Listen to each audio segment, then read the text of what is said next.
Welcome to Rock on TV. I'm Abby Goldman. And I'm Norm Winters of WXRT Chicago. On this edition of Rock on TV, we'll hear the razor-sharp sounds of a new Canadian hitmaker. Just like a knife, but it feels so right. Bryan Adams tells us why he does it. You gotta want it. If you don't want it, then don't bother, man. You gotta do it because you love it.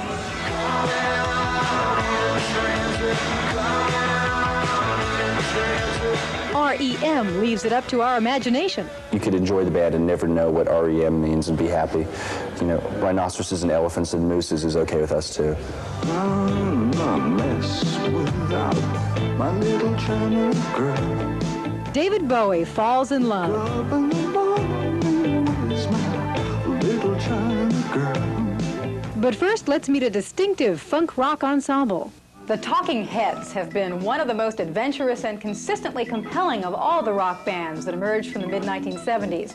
Their backgrounds, Harvard University and the Rhode Island School of Design, and their look, clean-cut, bordering on preppy, were anything but new. But their music has always been on the vanguard of the new music explosion. The name of this band is Talking Heads. Back in 1977, they emerged out of the New York club scene to become the best and the brightest of the new wave. Constantly experimenting with musical styles, the Heads' greatest success has been the merging of white pop with black funk. The Talking Heads was always really quite influenced by well, I don't know, at that time, what they would call soul recordings at that time. And I mean, just like the fact that we did Take Me to the River was sort of pointing a finger at where a lot of what we were coming from was. Rock music and rock concerts aren't very exciting. They're not that interesting to me by themselves anymore.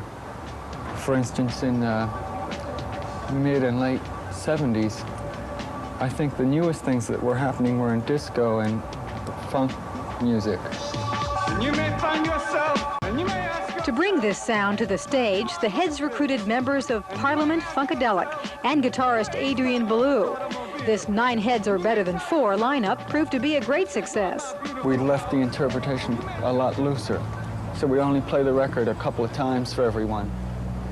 And then say, well, it goes something like this. And then leave it up to everyone else to play what they thought they heard. You felt like that here were a lot of people that had come from very different musical backgrounds, but had found a way to be able to play really well together. And everyone was learning from everybody else.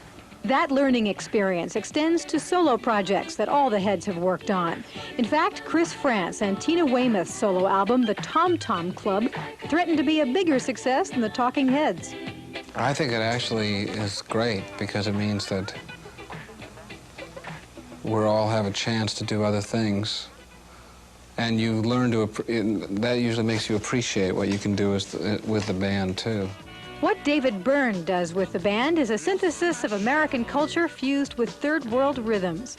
His lyrical influences range from evangelism to suburbia, not your standard rock and roll fare. I'm not ignorant of what I'm doing, but I'm sometimes ignorant of exactly what I'm doing. You have to look at it in terms of this little pieces of music, its position in the society at large and in the whole culture. And that tells you really what the song's about. By and large, I'm ignorant of that kind of thing, what a song's about that way. I don't know. I'm working largely by impulse and intuition. So let's see what the Talking Heads' intuition brings us in Burning Down the House.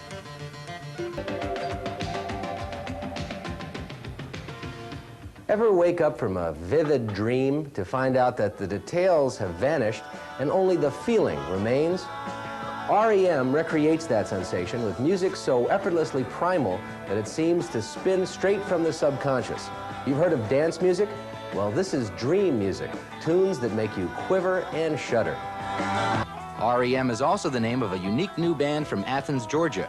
But guitarist Pete Buck downplays any connection between the two. If anyone thinks, it goes, oh, rapid eye movement, and relates that to the music we make, and that's a valid comparison, I guess, you know. But it's not something that we push, or it's nothing we mention at all. You know, you could enjoy the band and never know what REM means and be happy. You know, rhinoceroses and elephants and mooses is okay with us too. It's hard to pin REM down on anything, including their lyrics. Critics have accused the band of being obscure, especially when they can't understand what Michael Stipe is singing. REM didn't help matters when they entitled their debut album Murmur and printed no song lyrics on the jacket. Well, I think that the important phrases in the lyrics stick out, but by and large, we're trying to make like emotional truth rather than literal or literary truth. It's really great, actually. We get fan mail from people that think they know. It's like, are these the lyrics? And they write just the craziest stuff in, and that's really great. I think that's real neat. Yeah, I mean, we use that sometimes, because sometimes their words are better than ours, or we're tired of the ones that we've got, so we'll use theirs. As you can see, REM are real down-to-earth guys. Their current road tour is no rock star chauffeured limousine affair. They pack their own bags and wash their own socks.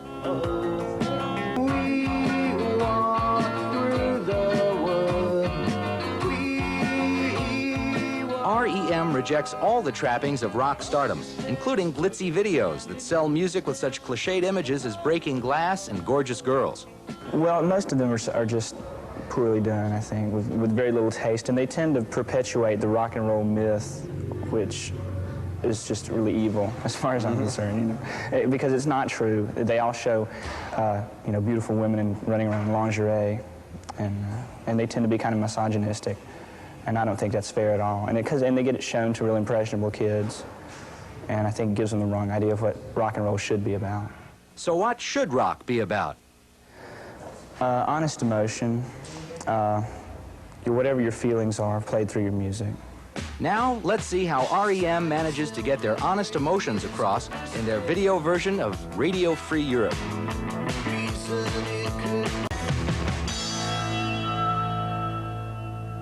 Time once again for rock trivia. Are you ready?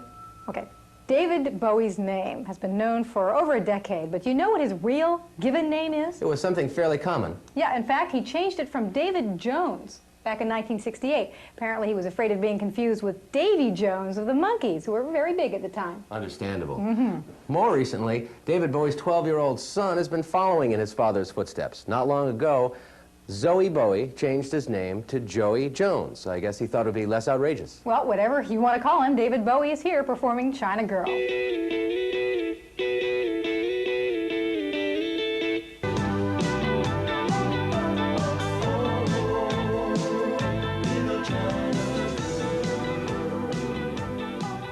Bryan Adams likes to joke about himself. Originally, he wanted to call his second album, Bryan Adams Hasn't Heard of You Either. Not long ago, the Canadian singer was a real unknown. Another new voice on another new record, but now that's changing, and Bryan Adams is becoming a rock force to be reckoned with. I don't write a song and just say it because I want to say it. I say it because I mean it. I think about her all the time. 6 years ago, Bryan Adams was a hungry young songwriter looking for a break. His first big chance came when he tried to sell a song to Bachman-Turner Overdrive, then Canada's hardest rocking band. I'm gonna make her mine. My first real experience with the business was the art of negotiating publishing when I was 17 with BTO, with their very last record. And I learned a lot from that experience, and I think it's one of those experiences that I treasure now, you know, because I learned a lot at an early age about the fact that you can get ripped off if you're not careful. Not that they ripped me off, just that there was something to be learned by finding out things about the business at a young age.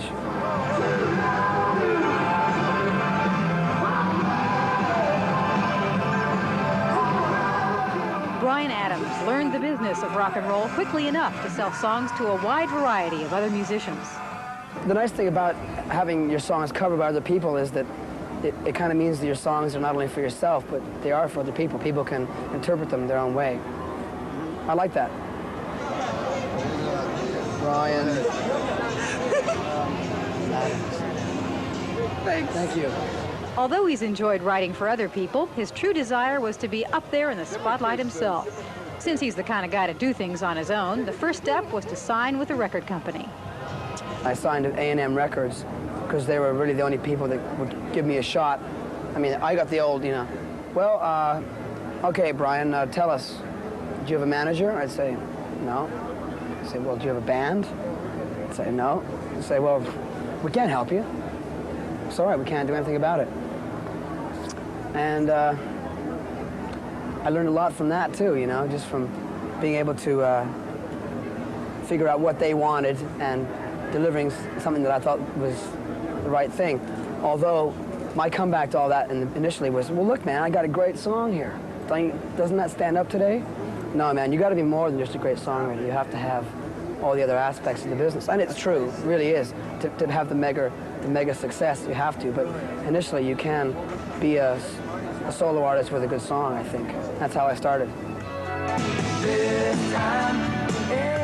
When my record came out, it was lost in a shuffle of other albums. It comes into radio stations or goes into publicity firms, and unless it's something that's like real hooky, people don't pick up on it, you know? So I would go into stations and say, look, man, listen to this song, listen to this, you know? Invite them down to the show, give them free tickets, you know? And get people encouraged, you know?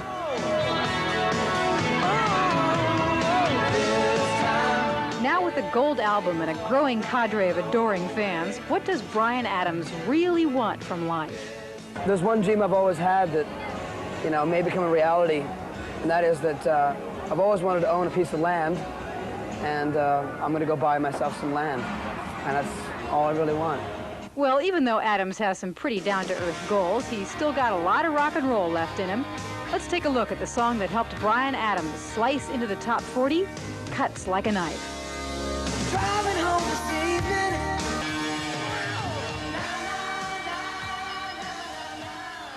Bryan Adams is one Canadian whose sound is catching on all over America. Now we'd like to leave you with another act from abroad that's making a strong impression here in America. Here's Madness singing It Must Be Love. See you on the next edition of Rock on TV. Bye. I've got to be near you every night.